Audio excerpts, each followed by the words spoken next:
Robert Heinlein famously quoted, "A generation which ignores history has no past and no future." And the day that validators begin to ignore the historical timeline of our chain is a very bad day for sure.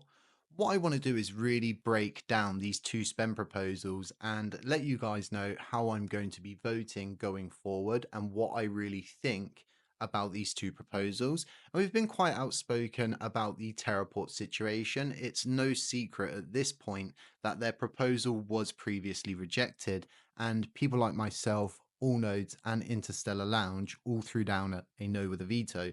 And my reasoning is the same as All Nodes. Customers were not made whole after the hack of Terraport in 2023. And then it also sends a very negative message to those who haven't been made whole again, and in fact, it sends an even stronger message to those inside our ecosystem and those outside our ecosystem that we actually reward bad behavior. We actually give more money to those that have not only harmed the ecosystem, but a lot of holders in the process. And we lost a lot of good people during that time. And the likelihood is none of these people are ever going to return to the blockchain. So seeing that veto coming in, we saw a anonymous account post this discussion in the Commonwealth, and they are requesting to redefine the use and threshold of no with veto. And when I look at this, I say, well, who's got motives to really attempt to change the rules? Well, it's going to be those who have been affected by a recent no with a veto. And this is essentially trying to warp or change the rules because they won't work for you or they're not benefiting you. And you're trying to alter that for your own gain. Now, when I think about the 2023 hack, it's quite substantial. It's not something that is known just in our ecosystem, and something that is overlooked is the UN probe. Now, there's a 615-page document going over many of these different crypto heists by North Korea worth around $3 billion. And this was published back in March 2024. So it was pretty recent. And as we can see at the top here, which is Terraport Finance.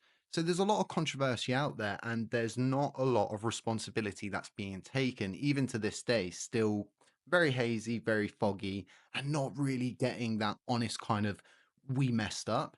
When you go and you actually head over to the United Nations website and then you dive into this report, like I said, it's a 615-page document. We actually have a kind of post mortem, and depending on who you ask and what news articles you look at, there's reports somewhere of around $6 to $7 million, which I think was a little bit high.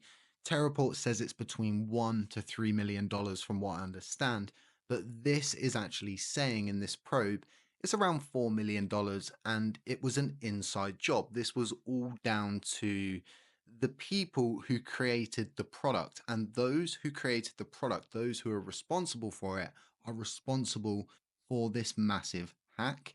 And a wallet involved in the Terraport launch was found to have made a series of suspicious changes to the code of three important smart contracts related to the liquidity pools several hours before the heist.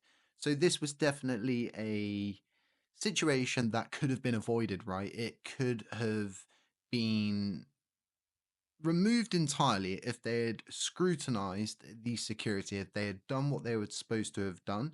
Now, people like this don't get second chances, in my opinion, and they've already had a second chance. They still run free validators on chain, they're still getting a significant amount of funding, especially from their casino. So they're doing pretty well. And I think that funding, specifically $50,000 out of just over $500,000, could really go to somewhere else. It's not like Terraport is the only DEX on chain, and it's not like they're going to be the only ones asking.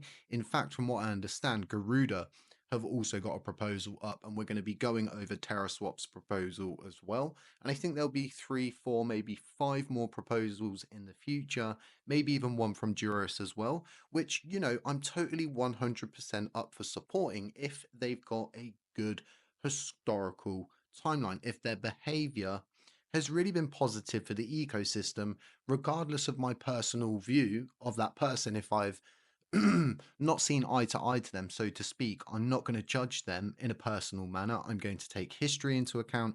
I'm going to look at if they're building for the ecosystem. You're going to be judged on a singular basis. And that's really what we're doing here with Terraport Finance. And like I said, they've got plenty of other places that are effectively pies they've got their fingers in. Now, what I want to do is focus on the more positive community pool spend proposal that's out there, and these are both identical. They're literally copy and paste. I think even Garuda's copied and pasted this proposal.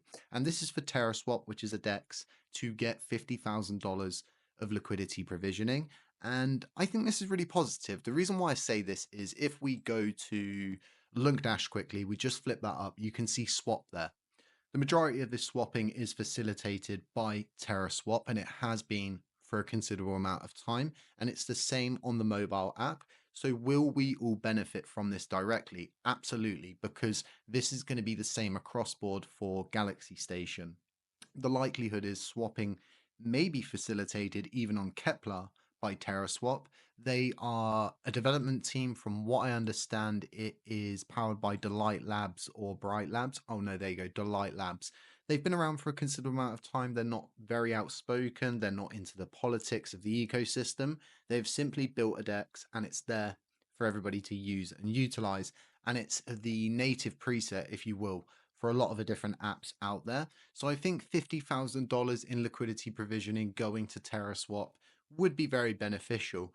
But again, these guys have got a good history. They've been there for the ecosystem and they're now being judged on that singular basis. I'm going to be voting yes on this proposal, but I'm not going to be voting yes on the Terraport proposal, and I'm going to be throwing down a no with a veto. And I really do hope some of the bigger validators out there step up and be the mature ones of the blockchain and say, look, we've got this historical basis. We simply can't fund you. It's not right. It's not logical. And it's not fair to all of the people that you have simply not made whole. And again, you're running multiple validators on chain. You're doing all of these things, right? And a lot of these people, a lot of the validators have simply thrown that out the window. Even there's people who are voting yes, which I never thought I would see vote yes, which is absolutely crazy, but it's where we are. And like I said, we're going to get more of these spend proposals. There's probably going to be about six more of them. And some of them will be beneficial. Some people will deserve funding and some will not. I've been asked recently if I'm going to ask for funding for my decks. That's an absolute big no-no. We do not want any provisioning from the chain period. I don't want to take any resources from the ecosystem or from other dexes that really do deserve it. We are a small product. It's not something that I would ever look into, nor would I ever take any funding from this ecosystem. But yeah, guys, stay safe, stay humble, stay aware, and I'm gonna catch you in the next one.